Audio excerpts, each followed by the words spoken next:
Hola, ¿qué tal? ¿Cómo vamos? ¿Estamos bien? Buenas tardes, 14:38, hora canaria.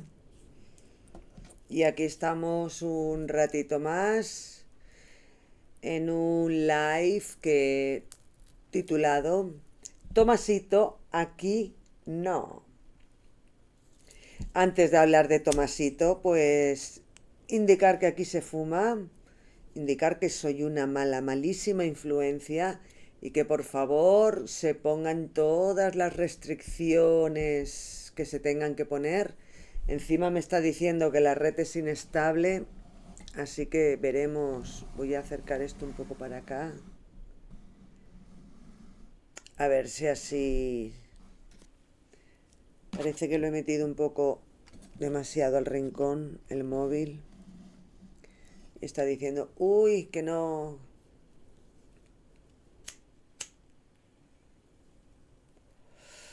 Bueno, como iba diciendo, aquí se fuma. Aquí la mala influencia es la que lidera los, los discursos.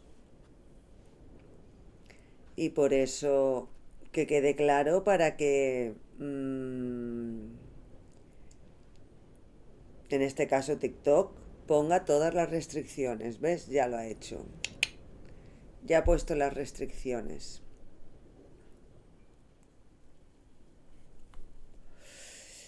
Sigo. Hola Isa, saludos. Saludos desde Canarias. Bienvenida. Bueno, ya me ha puesto la restricción el TikTok, así que seguimos para adelante, porque luego encima de lo que voy a hablar, a TikTok tampoco le gusta, porque voy a hablar de Tomasito, aquí no. Ayer empecé hablando de la escolástica y de cómo han montado el negocio de la religión cristiana en base a dar en la escuela escolástica. Escolástica es un método de aprendizaje, de enseñanza-aprendizaje, en el cual se combinan las, la filosofía y la fe. Filosofía entendida como lo entendían los padres fundadores de la cristiandad, siglo I, siglo II, siglo III. A partir de ahí, ayer en el vídeo de ayer, pues ya dije que me voy a poner la chuleta del vídeo de ayer porque es que era maravilloso cómo habían conseguido hacer una estructura y una infraestructura tanto filosófica como religiosa. Maravilloso. No fue hasta llegado el siglo XIII que vino Tomás de Aquino diciendo todas esas cosas que dijo, y veremos. Ayer también expuse un trocito de la Suma Teológica, el primer capítulo, diciendo que, a ver, señores, si partimos de aquí, ¿qué estamos haciendo? Y también indiqué que, porque el título del directo de ayer se llamaba que se metan los ateos la suma teológica donde les quepa, y comparé que parece ser que hay personas que les dan crisis existenciales y unas tienen crisis existencial, le dan por comprar una moto y como no han cogido moto en su vida, a los 3 meses se estampan, y otros les dan crisis existenciales y se ponen a husmear la suma teológica como la gran cuestión que va a solventar todos sus preguntas trascendentes y existenciales.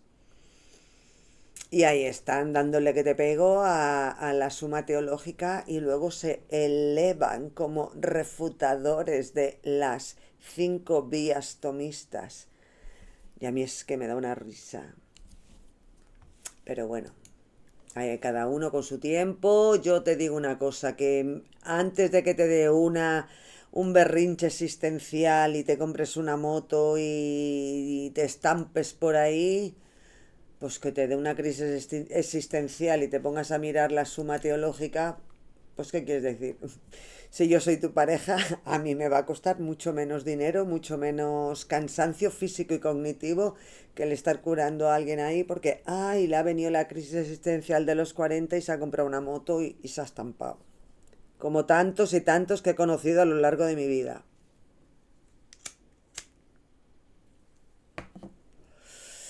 Así que dicho eso, y teniendo claro y teniendo en cuenta que la religión para mí es esa cosa que mueve la superstición humana y que la religión encierra dentro de unos límites muy marcados a 6.000 millones de personas, pues eso, a mí me dio por decir pues que se metan los ateos la suma teológica donde les quepa, simplemente. O sea, estamos viendo cómo, bueno, voy a exponer cómo se ha estructurado eso que llaman suma teológica y porque es un paso adelante de lo que hizo Agustín de Hipona, porque Agustín de Hipona era apologeta, era muy, muy, muy apologeta. Sin embargo, lo que es el compendio Suma Teológica, no es apologeta. Pero es que luego nos dejó la Suma Gentiles para decir, mira, es que si no crees en Dios no tienes la gracia divina y eres un necio, básicamente. Entonces estos ateos que se proclaman ateos y que en nombre de la razón van a husmear la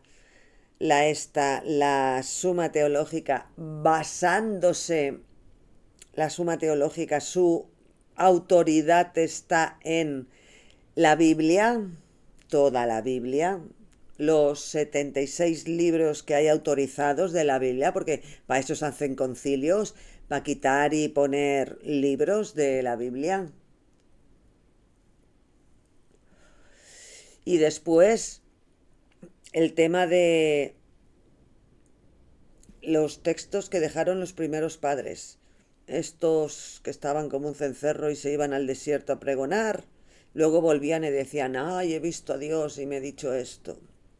Pues esos. Entonces, si la suma teológica ya está basada en la Biblia y en textos patrísticos, y eso lo quieren elevar a filosofía, pues les ha salido bien la jugada hasta ahora, porque... Y ayer hablé de Averroes y cómo Tomás de Aquino cogió los comentarios de Aristóteles de Averroes, los hizo suyos y cómo encajó perfectamente la lógica aristotélica en el dogmatismo cristiano, en los misterios cristianos establecidos en el Concilio de Nicea del año 325, un concilio ecuménico en el que participó el emperador, no sé, era emperador, ¿no? Sí, del Imperio Romano, Constantino I, porque veía que se le desmadraba al judaísmo por algunas zonas, se le desmadraban, empezaban a salir sectas pa' aquí pa' allá, ya habían establecido lo que era secta desde el siglo I porque otro emperador había dicho, no, no, no, aquí la figura divina soy yo y tú a mí me rindes pleitesía. Seas judío, seas cristiano, seas de la parte del Imperio Romano que seas, tú me rindes pleitesía divina a mí como emperador. Eso lo dijo lo tengo por aquí apuntado, un señor al que consideraban emperador divino y que el chico pues estaba un poco insistente porque se levantó una especie de caza contra los que no creían en esta ¿cómo se llama? En esta religión divina del emperador romano. Y esto duró hasta el siglo XIII, el edicto de Milán, perdón, el siglo III en el edicto de Milán en el 313, el siglo IV en el 313, pues ya se hizo el edicto de Milán, en el que se decía, a ver, caben todas las religiones, todos los credos, ¿no? Pero es que claro, es que los cristianos no era solo un credo. El cristianismo ya había establecido que bajo porque Pablo de Tarso así lo dijo, porque Pablo de Tarso si tenía algo era visión de marketing y largo plazo, muy, muy, muy largo plazo.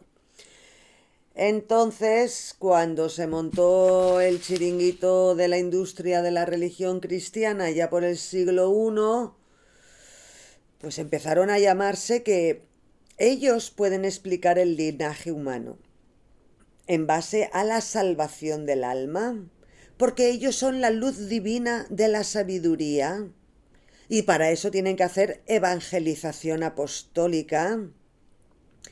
Y estos primeros padres se erigieron a sí mismos como la iglesia, como la esposa de Jesús y maestra de los pueblos.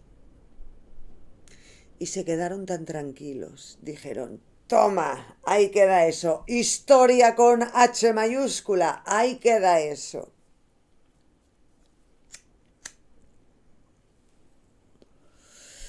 Y por ahí andaba ¿cómo se llama? El Agustín de Hipona, que voy a poner aquí las... Esperen que se me están cayendo los papeles. Hay viento y se caen los papeles. Voy a ponerlo de manera que pueda leerlo sin que se me perturbe el asunto volándose los papeles. Voy a poner también en el... ¿cómo se llama? En el OBS la parte de lo que escribió Agustín de Hipona, o sea, que no me estoy inventando nada. Que es que Agustín de Hipona era mucho Agustín de Hipona. Mira, aquí las tenemos. Las obras clásicas de Agustín de Hipona. Obras completas. De los agustinianos hiponensis. Nada que decir, ¿no? Si los agustinos si los agustinos vienen de Agustín de Hipona, los agustinos son los encargados de velar por la obra de Agustín de Hipona. Y ahí está. Tenemos todo lo que se ha recopilado hasta ahora, cosas como actas del debate contra el maniqueo Fortunato, actas del debate con el maniqueo Félix, actas del debate con el donatista emérito, actas del proceso a Pelagio, o sea, Fortunato, Félix, emérito, Pelagio, eran cristianos que tenían otra visión del dogma, otra visión de los misterios. A estos les dijeron, mira, tú no, tú eres hereje, fuera. Maravilloso. Seguimos. La adivinación diabólica. Esta me encanta. La adivinación diabólica, vamos a ponerlo. La apologéticas, la adivinación. Mira, un montón. Escribe un montón y escribe de manera que expone el problema, expone los argumentos que dicen que sí y que dicen que no, y luego viene él diciendo que por qué Dios, o sea, responde Agustín a preguntas que ha hecho el pueblo, ¿no? Que consideran, porque a todo esto está basado en el sentido común. ¿Por qué Dios permite los sacrificios de los paganos? Y ahí, bueno, pues la réplica, contrarréplica y más réplicas y todo eso muy, muy, muy, muy bien escrito, con una literatura explicativa, descriptiva, muy sólida, muy buena, con coherencia interna y externa. Pero cuando ya dices adivinación diabólica, diabólica, ¿de dónde viene lo diabólico? Pues eso, ese tipo de cositas que esta gente no tenía. Hola, yo no soy tú, que te acabo de ver. Hola, si estás aquí, ¿quieres subir? Adelante. Eh, Compartimos esta charla contigo. Yo tengo un guión y eso, pero si charlamos, estupendo. Si te apetece.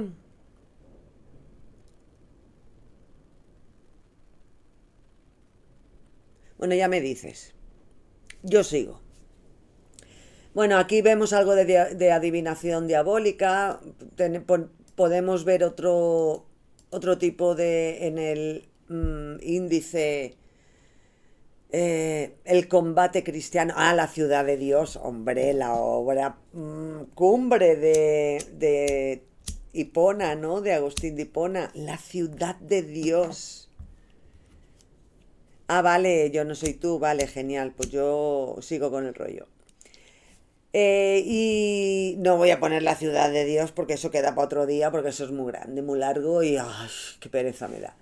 Pero sí voy a poner el combate cristiano porque es que, a ver qué combate tiene el cristiano y esto está puesto ya desde el siglo cuarto muy clarito porque lo ha dicho Agustín de Hipona y si lo dice Agustín de Hipona, todo el mundo calladito. Vale, el combate cristiano, en este caso el traductor es Lope Cilleruelo, Osa, la verdad que Osa no sé quién es, qué es, qué significa.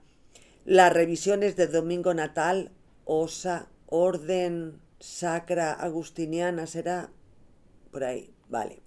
Capítulo uno de La gracia de Cristo vence al diablo. Estamos hablando del siglo cuarto, ¿eh? Y que ya nos estaban dando caña con el diablo. Y dice, la corona de la victoria no se promete sino a los que luchan. En las divinas escrituras vemos que, con frecuencia, se nos prometen la corona si vencemos. Pero para no ampliar demasiado las citas, bastará recordar lo que claramente se lee en el apóstol Pablo, terminé la obra, consumé. Siempre apoyados en lo que más tarde serían textos bíblicos. En ese momento era el apóstol San Pablo, que era uno que pasaba por allí, tuvo una revelación divina.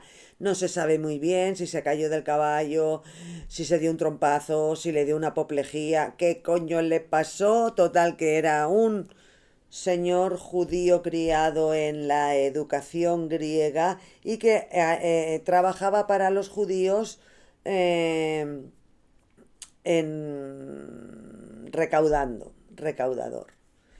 Y en una de estas, pues como vuelvo y repito, parece ser que se cayó del caballo o vete tú a saber qué. Total, que tuvo una epifanía, vio a Dios y en vez de recaudar dinero para los judíos, se puso a recaudar dinero para esta emergente y cosa, en su momento se llamó secta, que estaba emergiendo en el siglo I y que se llamaban a sí mismos cristianos, porque seguían al Cristo. Y bueno, y ahí empezaron a decir que era el Hijo de Dios y bla, bla, bla, que había resucitado al tercer día, y bueno, todas esas cosas. Y aquí nos dice que Pablo dijo, terminé la obra, consumé la carrera, conservé la fe, ya me pertenece la corona de justicia. Y ahora dice, Santo Agustín de Hipona continúa, debemos pues conocer quién es el enemigo, al que si vencemos seremos coronados. Ciertamente es a quien Cristo venció primero, para que también nosotros, permaneciendo en él, le venzamos. Cristo es realmente la virtud y la sabiduría de Dios, el Verbo por quien fueron creadas todas las cosas, el Hijo unigénito de Dios que permanece inmutable siempre sobre toda criatura Y si bajo él está la criatura, incluso la que no pecó. Bueno, ya empiezan ahí con los rollos que yo ya me pierdo entre oración subordinada, dentro de oración subordinada, dentro de oración subordinada. Me pierdo. No tengo ni el pensamiento crítico por un lado, ni la gracia divina por el otro, para introducirme en este tipo de textos que me están diciendo que modo de vencer al diablo. Siglo IV, Agustín de Hipona. Y bajo esta base metieron una escolástica porque Boecio pudo traducir algunos textos de Aristóteles, y como parece ser que en esos textos hablaba Aristóteles de lógica o una iniciación a la lógica o algo así, como forma de racionalizar el pensamiento humano de forma que sea coherente con lo que se ve, porque Aristóteles era empírico, con lo que él observaba y de alguna forma experimentaba, y ya te digo yo que Aristóteles era de los que se encargaban de romper huevos para ver el pollito que había dentro. Entonces, consideraron que seguir la obra de Aristóteles para imbuir los textos sagrados que estaban emergiendo en ese momento, pillando el Antiguo Testamento más la ampliación del Nuevo Testamento, entonces que tenían que cubrir el Nuevo Testamento. Qué mejor que utilizar la lógica aristotélica para darle una veracidad divina bajo la lógica aristotélica de todo lo que quisieron inventarse en ese momento. Simplemente.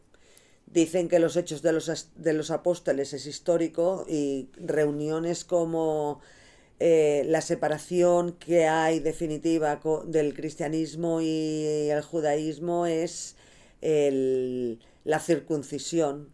Y ahí fue cuando se terminó de separar del todo el cristianismo, cuando, esperen que lo tengo por aquí apuntado, que me lo apunté, creo que fue en el siglo II. Hubo una reunión de estas, una iglesia de estas que dijeron, mira, le dijeron a Pablo que porque venía toda esta gente sin, ¿cómo se llama? Ay, coño, que lo tengo aquí, los Hechos de los Apóstoles. Aquí. Leo. Y cuando Pedro subió a Jerusalén, disputaban con él los que eran de la circuncisión, diciendo, ¿por qué has entrado en casa de hombres incircuncisos y has comido con ellos?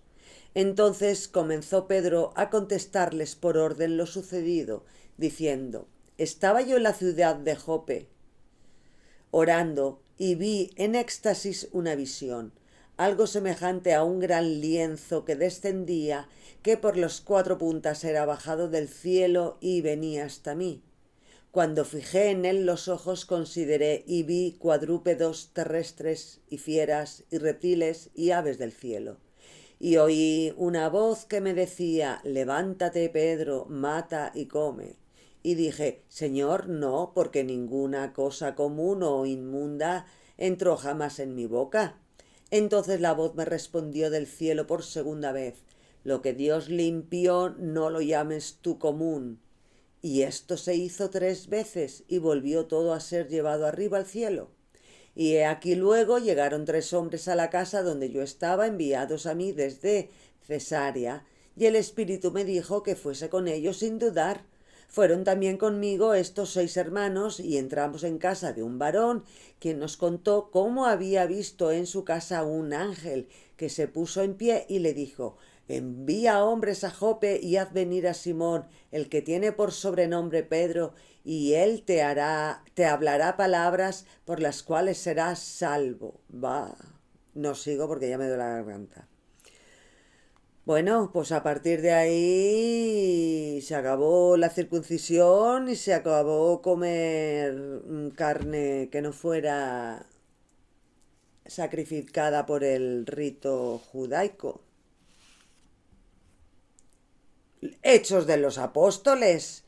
O sea, no sé, yo no estaba ahí, por supuesto. Hay un montón de escritos sobre esos. Dicen que pasó eso, que incluso el Pedro este le bajaron en un lienzo luminoso y el otro que lo había invitado, que había visto un ángel que le dijo que llama a Simón que te salva.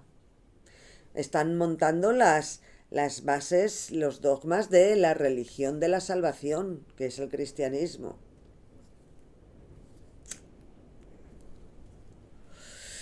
Así que de esta forma, como veían que les quedaban muchos flecos por ahí y la gente era instruida, porque estamos hablando de un ambiente greco-romano, la gente sabía de matemáticas, la gente sabía de astronomía, la gente sabía de viajes, la gente sabía de materiales, o sea, solo les faltaba electricidad. Pues tenían que ponerlo claro. Y entonces un senador romano que vivió entre el 477 y el 524, que se llamó Severino Boecio, pues tradujo partes de Aristóteles al latín.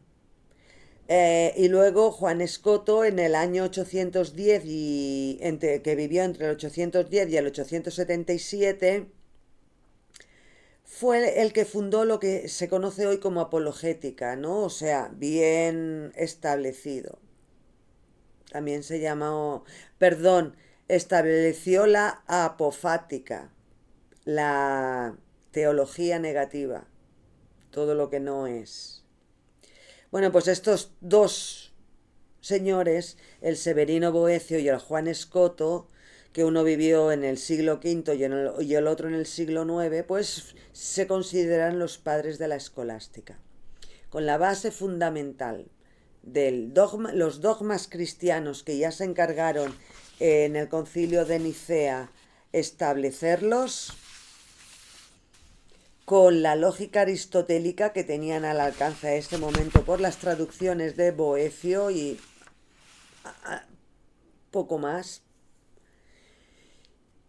Y,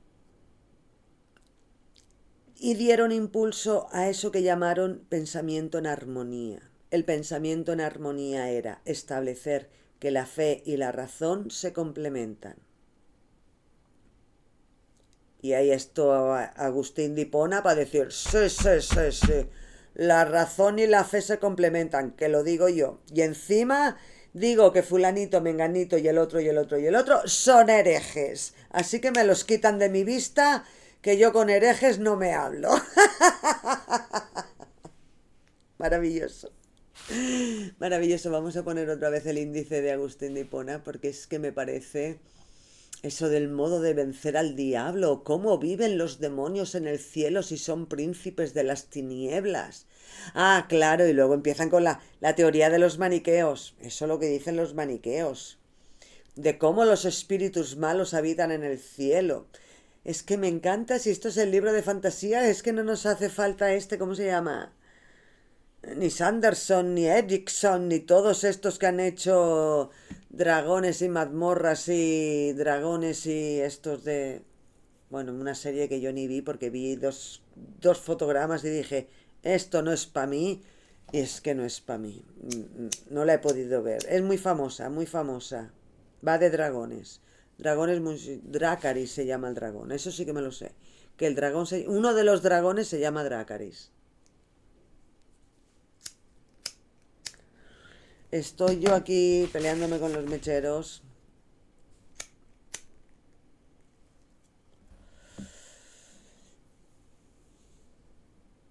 Las palabritas que nos decía Agustín de Hipona, como para someter nuestro cuerpo debemos someternos a Dios, a quien todo sirve, quiera o no.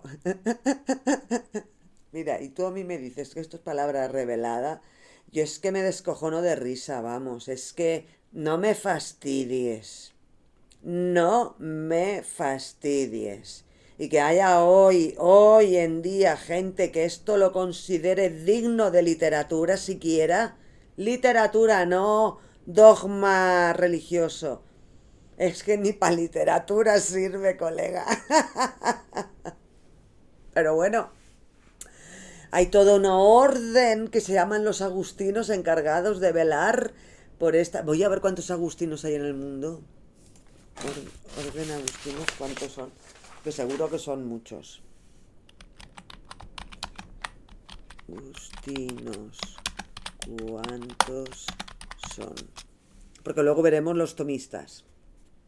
Mm, Mira, OSA, lo que yo no sabía lo que era la Orden de San Agustín.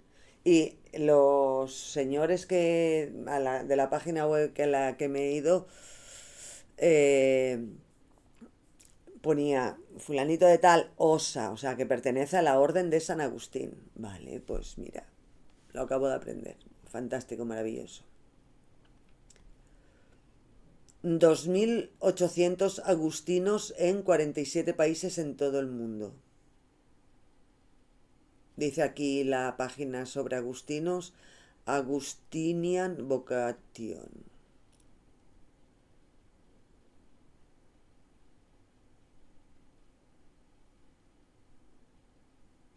Bueno, y aquí la historia de la Orden de los Agustinos Recoletos es algo de aquí, una escisión, ¿no? Porque ya esta Orden de los Agustinos Recoletos, 1.000 religiosos en 19 países.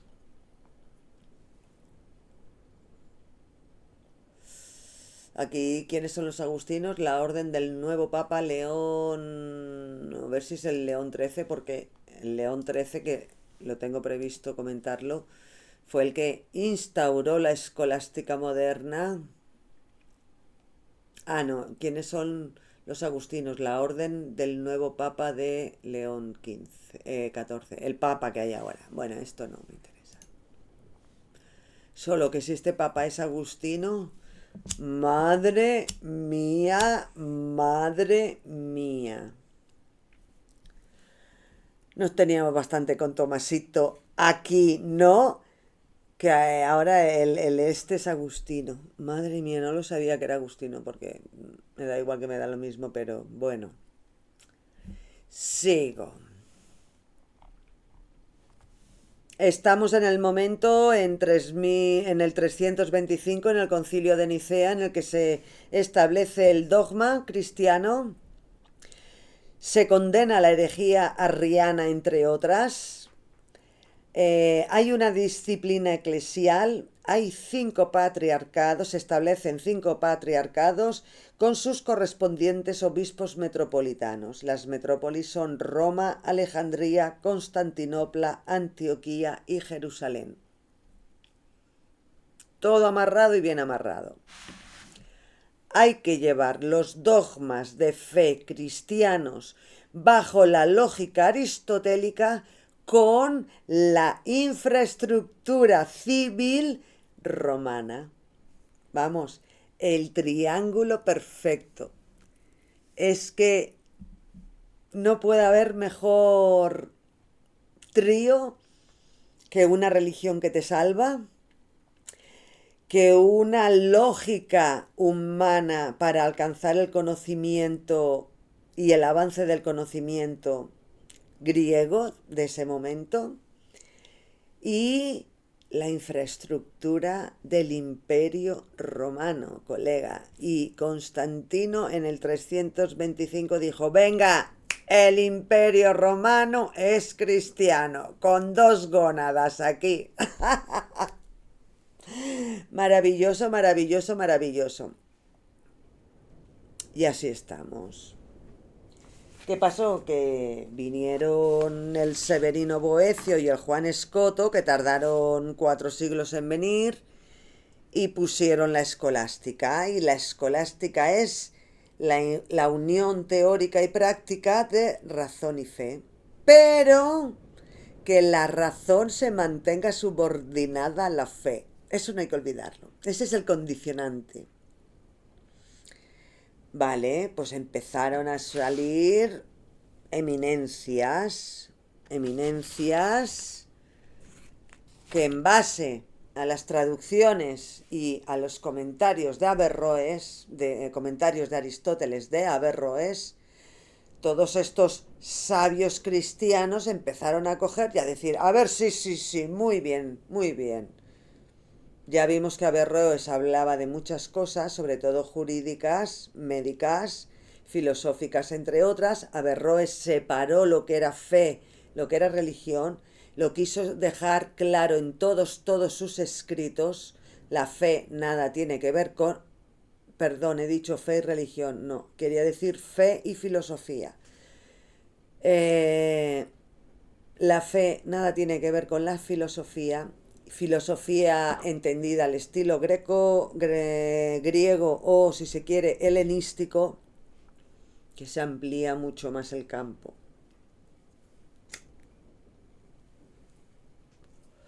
Eso era lo que dejó claro Averroes. Bueno, y ayer estuve haciendo un directo hablando de eso, lo he subido antes y también en YouTube está subido. Y hay un texto que está publicado en Medium sobre lo que yo hablé con la correspondiente bibliografía para que se vea que no estoy sacándome las cosas de donde me parece, sino que hay ahí una línea histórica que da cuenta de eso, como mínimo, ¿eh? Así que empezaron... Ah, otra cosa que hablaremos otro día. Me hice mucha gracia, ¿no? Porque Arriano, fuera, ¿no? Igual que... ¿Quién más? Que nos decía Agustín. Arrio, Fortunato, Félix, Emérito, Pelagio. Y unos cuantos más, porque el índice es grande. Bueno, se consideró herejía todo lo que ellos decían y los desterraban de el Imperio Romano, porque el cristianismo se había instaurado como la religión del Imperio Romano a partir del siglo IV, bajo Constantino I. Luego ya vinieron los desbarajustes, pero bueno, estamos en el 325 y la iglesia se agarró al clavo ardiendo del concilio de Nicea para decir, aquí estoy yo y vengo a quedarme. Maravilloso. Y, y tenemos a Severino Boecio que en 470, bueno, que nació en 477 y falleció en el 524. Él tradujo algunas obras de Aristóteles. Juan Escoto también era un filósofo irlandés, también consiguió traducir algunas cosas, pero quien estaba traduciendo la obra helenística era sobre todo los árabes. Estaban en expansión los árabes en ese momento porque la, el rollo este de Mahoma se fue también en el siglo IV de nuestra era, pero no estoy clara con las fechas, no quiero meterme en ese tema, solamente que lo que es el Islam y antes de Mahoma ya se estaban conociendo las cosas helénicas. Vivían por allí, por aquella zona, o sea, se conocían simplemente. Pero bueno, eso es otro tema y otra historia. Lo que voy, la escolástica.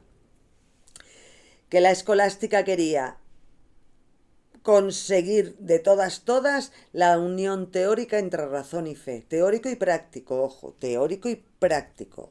Sí o sí había que ser así porque Dios está al final del camino. ¿Qué pasaba? Pues que habían una especie de... Entre los cristianos, cuando ya se avanzó un poco más y nos encontramos ya en el siglo X, 9, 10, 11, ya en el siglo XI, claro, con Anselmo de Canterbury, con Pedro Abelardo, con Bernardo y Thierry de Chartres, que unos con el pensamiento agustiniano bajo la orden franciscana neoplatónica, ¿no? Esto de los universales platónicos, que, ¡ay! Los universales platónicos son cosas que, uy. Y otras ramas que habían salido con más o menos, lo llaman pensamiento aristotélico. No, cogieron de Aristóteles lo que les dio la gana y ya está. y utilizaron de Aristóteles lo que ellos consideraban que era divino de Aristóteles. Ya está. Así que montaron la escolástica con la Biblia, la patrística, Agustín de Hipona, y luego ya vino a poner orden porque se les estaba desmadrando el patio, porque luego encima el Islam ya estaba hasta en la península ibérica, porque estamos en el siglo XI y el Islam estaba de pasada, llevándose todo lo por delante, lo que era la matemática, lo que era el cosmos, la astronomía. Estaban habiendo avances superlativos en medicina, en nuevas prácticas médicas, nuevos materiales médicos, nuevas cosas que los cristianos se habían entretenido en poner sus dogmas, que todo lo demás pues iban a remolque del Imperio Romano. Pero chacho, es que el Imperio Romano también tenía sus cosas que estaban ahí. Los que habían expulsado, los arrianos, que se habían ido allá arriba a la Germania, a los pueblos bárbaros, a proclamar la palabra de Dios. Y luego todos esos bárbaros van y vienen y se van a Italia, a la península itálica y a la península ibérica a decir, ¡ay, estamos aquí y hemos venido a quedarnos! Y encima somos arrianos. Maravilloso. Maravilloso, y ahora nos quieren estos nuevos mercachifles actuales del 2025, quieren ver a la figura esta de los godos, visigodos, astrágalos, del bla bla bla bla bla bla, como los auténticos cristianos. ¿Qué auténticos cristianos, chaval? Si eran arrianos y ustedes mismos lo mandaron a herejía. En fin, estos son anécdotas de la historia que ¿qué quieres que te diga? Me hacen mucha risa. Seguimos. No quiero que el vídeo de TikTok me dure una hora, más de una hora, para poderlo subir al TikTok y luego a YouTube. El de YouTube no pasa nada, pero en TikTok sí. Bueno, hemos dicho que la escolástica se establece siguiendo la línea lógica aristotélica, administración del Imperio Romano, estructura civil, estructura jerárquica divina basada en la estructura civil del Imperio Romano, que tenemos a gente cristiana que se ha encargado de traducir textos de Aristóteles, y que luego ya cuando vino Tomasito aquí no, pues ya rompió la pana. Es que ya ahí eso fue el acabose. Vamos a poner la suma teológica. Aquí la tenemos. Mira, es que es maravilloso el índice de la suma teológica. 3 partes. Bueno, yo no sé cuántas partes porque me pierdo en estas cosas. Me busqué un algo que explicaba bien lo que era la suma. Eh, Vamos a ver. La estructura de la suma teológica de Tomás de Aquino. La suma teológica de Tomás de Aquino se puede considerar como la obra cumbre de la teología medieval.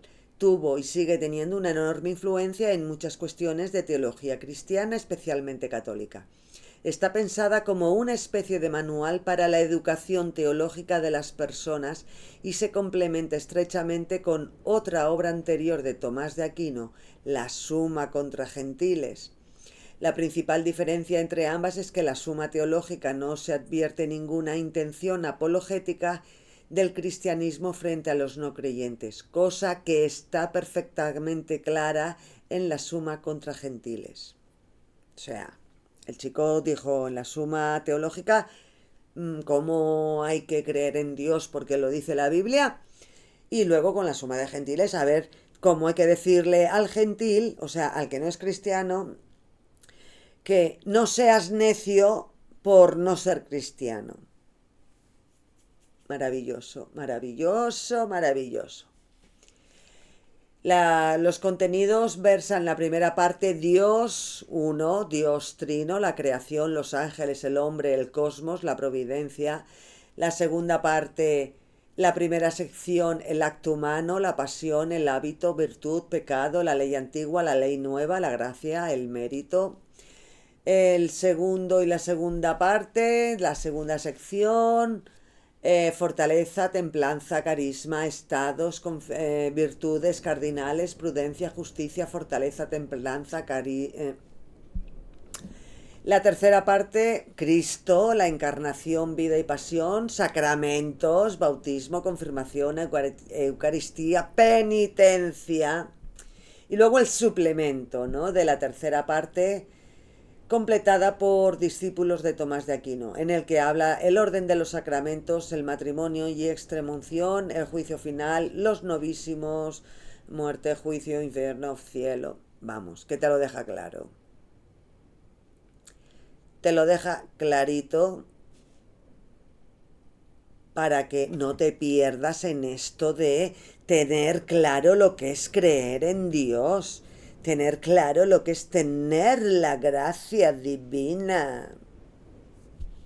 Ah, eso sí, dicen que como son planteamientos muy bien argumentados, yo no puedo acceder a ese conocimiento que Tomasito aquí no me quiere impartir porque según unos no tengo la gracia divina y según otros no tengo el pensamiento crítico. Entonces, pues chico, yo, ¿qué quieres que te diga? Tú mismo. Si tú consideras que no tienes, que yo no tengo la gracia de Dios o no tengo el pensamiento crítico, pues desliza, haz scroll y sigue con tu vida, que yo me gusta reírme tanto de Tomás de Aquino y le llamo Tomasito Aquino, de Agustín de Hipona también, porque si Agustín de Hipona, el que escribió todo esto, colega, las actas del debate con el maniqueo Fortunato. Y Fortunato quedó desterrado porque Fortunato, vete tú a saber qué dogma no comprendía a lo mejor. Y le dijeron, no, no, si no lo comprendes no tienes la gracia divina, tú fuera, hereje. Y me quieren venir aquí a comentar, ¿qué? Exactamente, me río del Tomás de Aquino, del Agustín de Hipona y del Diosito de turno, me da igual el que sea. Porque sí, porque soy humana y yo tengo problemas humanos. Y que me quieran meter en el colegio dogmas divinos, no lo consiento. Simplemente. Me puedes meter historia de las religiones si quieres, porque la religión es un hecho humano, histórico, ha estado ahí, nos ha acompañado siempre. Pero es que la religión cada vez cabe menos cuantos más explicaciones tenemos de la naturaleza del cosmos. El diosito creador, pues ya no está. Y como no está, y yo he comprobado empíricamente, si lo quieres, y deductivamente, porque cambiado en cualquier frase que ponga sobre Dios, cambia Dios por unicornio, lo metes en una tabla de verdad y te sale que es verdad. ¿Verdad? Pues entonces, ¿de qué estamos hablando? Si en el acto deductivo las premisas son correctas, la conclusión es correcta, solo tienes que meterlo en la tabla de verdad para ver cuándo fallas, cuándo es verdad y cuándo no es verdad, ¿no? Pero si decimos el Sócrates es un hombre, no, todos los hombres, ay, ¿cuál era la típica axioma de Sócrates es un hombre? Todos los hombres mueren. Sócrates morirá. Pues chico, cambia Sócrates por unicornio. Todos los unicornios viven. Todos los... ¡Hala! Ya está. Viva la deducción.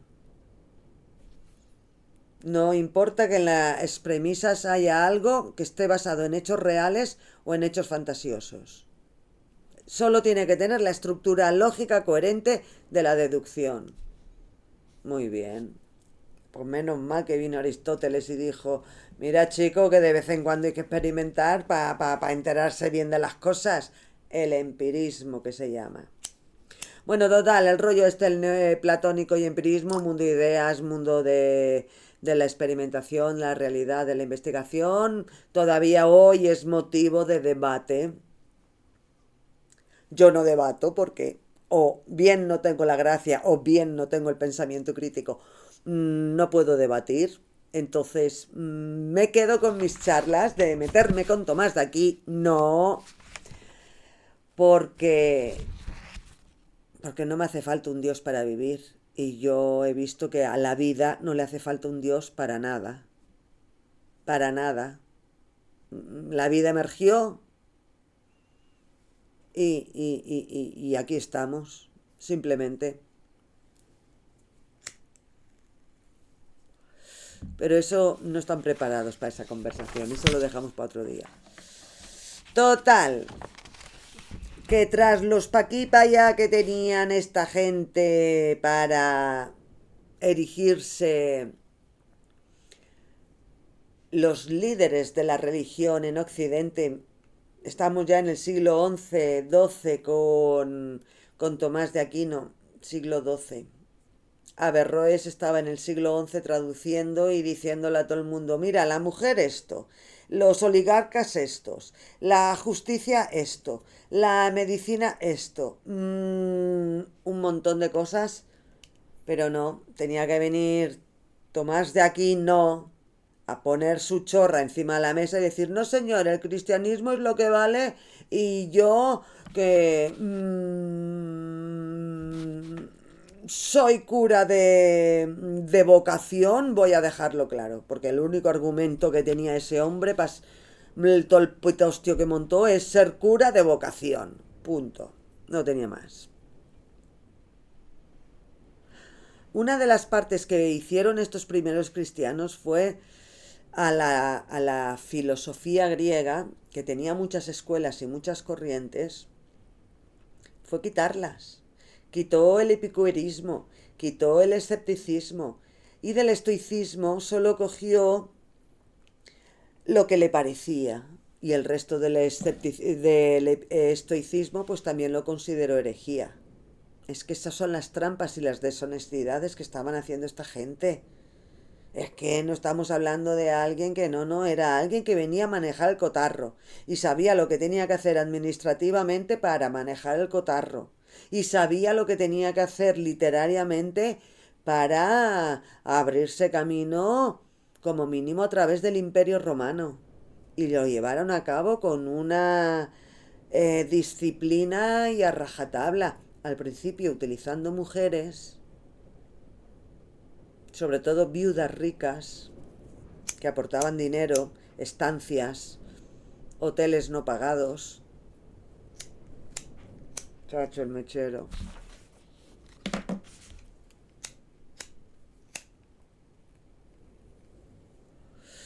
Y cuando ya vieron que tenían la posición suficiente, le dijeron a las mujeres, ahora tú a limpiar el mantel de la iglesia.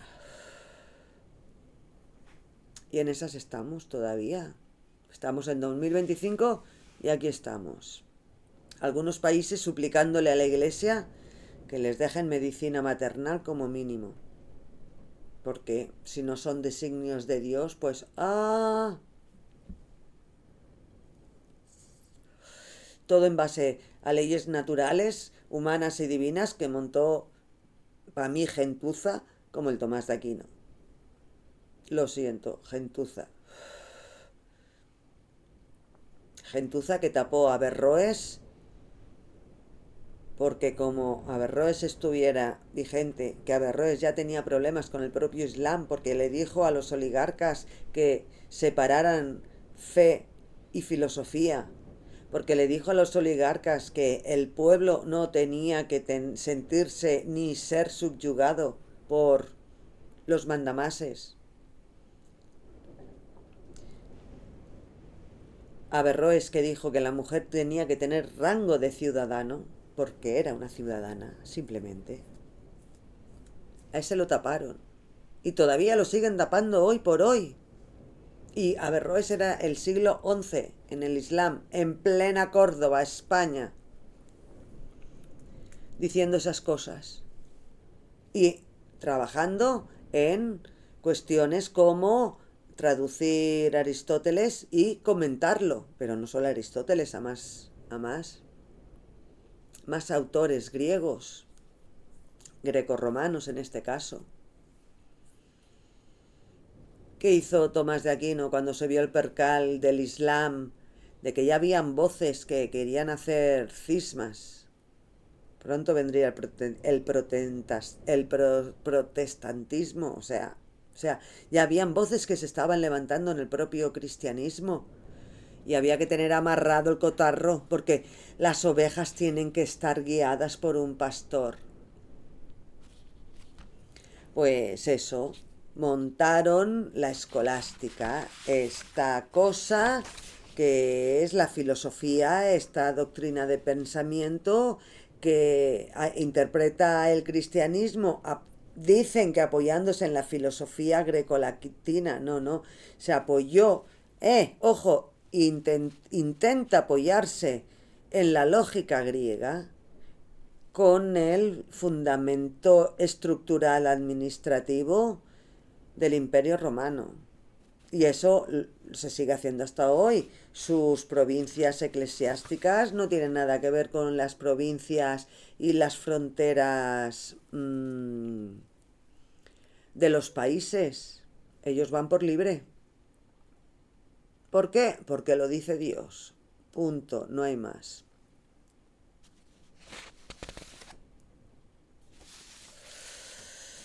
Y si lo dice Dios, pues ya está. Y creo que ya he terminado. En cada provincia eclesiástica se pone un obispo al frente. Un obispo que ahora depende del Papa. Y el Papa tiene infalibilidad. ¿Cómo llega la escolástica al 2025? Porque la escolástica supuestamente parece ser que es algo que tendría que haber quedado pues tras la revolución industrial o algo así. No, no, no fue así, no. Ahí tenemos otro bicho que se llama León 13. Recuerdo que el de ahora se llama León 14. Y recuerdo que había un político por ahí con una motosierra que iba de León también. León 13, vamos a poner en YouTube quién es este señor. Míralo, qué cara de bonachón. Este es.